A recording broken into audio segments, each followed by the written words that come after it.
Dans quel état d'esprit était la société? Dans quel état d'esprit vous étiez, vous, les pêcheurs de saumon, en 1969, pour avoir cette idée folle d'organiser, de mettre en place une association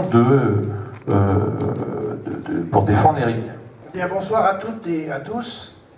La première chose que je voudrais dire en préambule, c'est que avant qu'il y ait la PPSB, il y a eu la SEPNB, Bretagne Vivante.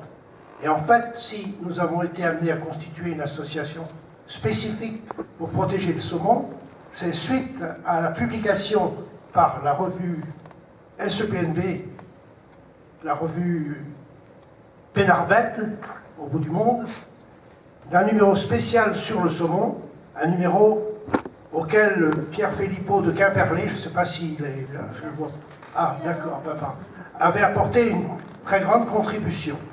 Et ce numéro de Pénarbet a eu un succès, un retentissement tout à fait considérable, et la Bretagne, tout d'un coup, a pris conscience qu'elle avait quelque chose d'inestimable, une richesse, à savoir le saumon. Et à la suite de cela, a été créé, tenez-vous bien, un comité pour la multiplication du saumon dans le Finistère. Et donc j'ai été associé dès le début à cette démarche, et à quelques-uns nous avons fait comprendre qu'on ne pouvait pas multiplier le saumon dans le Finistère si on ne le multipliait pas dans toute la Bretagne, parce que les rivières du Finistère prenaient aussi leur source dans les Côtes d'Armor et dans le Morbihan, et qu'il fallait avoir une vision plus élargie.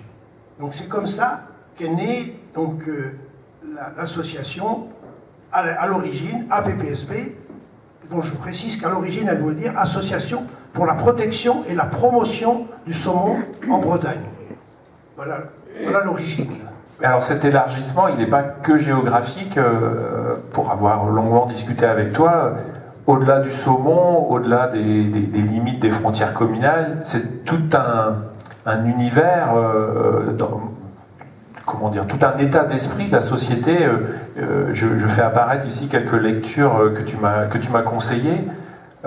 Finalement, ça dépassait seulement l'état d'esprit des pêcheurs de saumon. Oui, alors il faut aussi dire que à cette époque, puisqu'on est à Quimperlé, il y avait en particulier à Quimperlé un problème spécifique, à savoir les pollutions générées par les papeteries de Mauduit.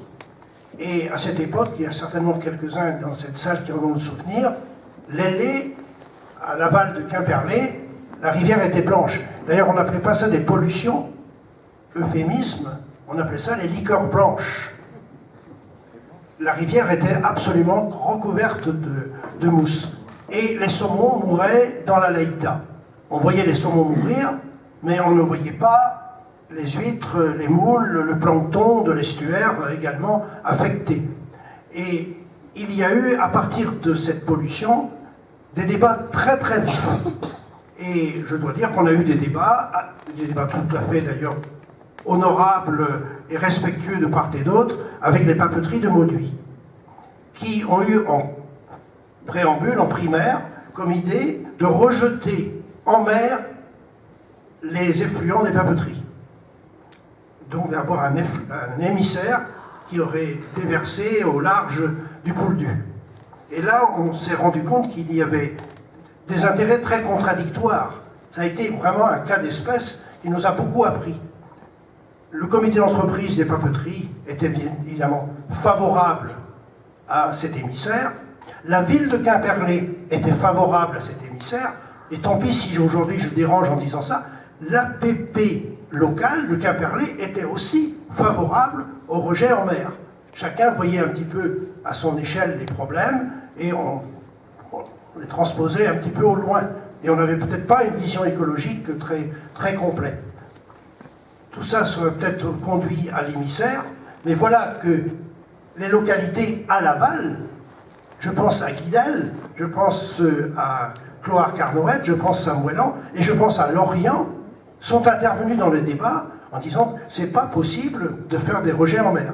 Donc d'un côté, la municipalité de Quimperlé, les papeteries de Mauduit, l'association de pêche locale, favorable à l'émissaire, mais à côté, des contestations très très fortes. Et ça a généré des débats j'ai encore regardé les articles, les journaux, tu les as vus, tout à fait considérables. Il y a eu un débat de société très fort et je pense que ça a été le début d'une prise de conscience très importante.